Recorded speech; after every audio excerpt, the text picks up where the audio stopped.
everyone, আমি Prantika Das, student of GNM first year at Neotia academy nursing training institute. আজকে আমি আপনাদের সাথে আমার ফার্স্ট ডে এক্সপিরিয়েন্সটা শেয়ার করতে চাই। আমি যেহেতু হস্টেল নিয়েছি তাই ফার্স্ট ডে বলতে হস্টেলে আসাটাই ছিল আমার ফার্স্ট ডে। তো হস্টেলে আসার আগে প্রথমে খুব কষ্ট হচ্ছিল যে বাবা মাকে ছেড়ে, ফ্যামিলিকে ছেড়ে এত দূর কী করে থাকবো, কীভাবে কাটাবো, এবং ভয় করছিল যে আদৌ আমি এখানে থাকতে পারবো কিনা, অ্যাডজাস্ট করতে পারবো কিনা এবং রুমমেটসদের সাথে কীভাবে থাকবো।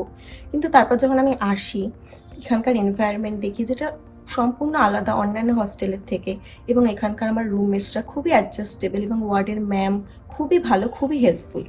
তারপরের দিনই সকালবেলা আমাদের মর্নিং আওয়ারে ক্লাস শুরু হয়ে যায়, যেখানে যাওয়ার আগে খুবই ভয় করছিল যে ম্যামরা কেমন হবে, আদৌ আমি পড়াশোনা বুঝতে পারবো কিনা। কিন্তু প্রথমেই যাওয়ার পর আমাদের রেসপেক্টিভ টিচার্সরা খুব ভালোভাবে আমাদের বোঝান যে হোয়াট ইজ নার্সিং, এই প্রফেশনটা কী, এখানকার ফিউচারটা কী, এবং খুব ভালোভাবে আমাদের ওরিয়েন্টেশন দেন। তো আস্তে আস্তে যে আসার আগে যে ভয়টা ছিল সেটা খুবই ভালোভাবে আস্তে আস্তে কেটে গেল, এবং আমরা বুঝতে পারলাম যে নার্সিংটা কী, কতটা জরুরি। তো খুবই ভালো লাগতে শুরু করলো। এনভায়রনমেন্টও খুবই ভালো এবং এখানে অ্যাডভান্স ক্লাস করানো হয়, প্র্যাকটিক্যাল ক্লাস করানো হয়, যেটাতে খুবই হেল্প হয় আমাদের, খুব হাতে ধরে টিচার্সরা শেখান। তো ওভারঅল ফার্স্ট ডে বলতে একটা খুবই ভালো এক্সপিরিয়েন্স আমার কাছে।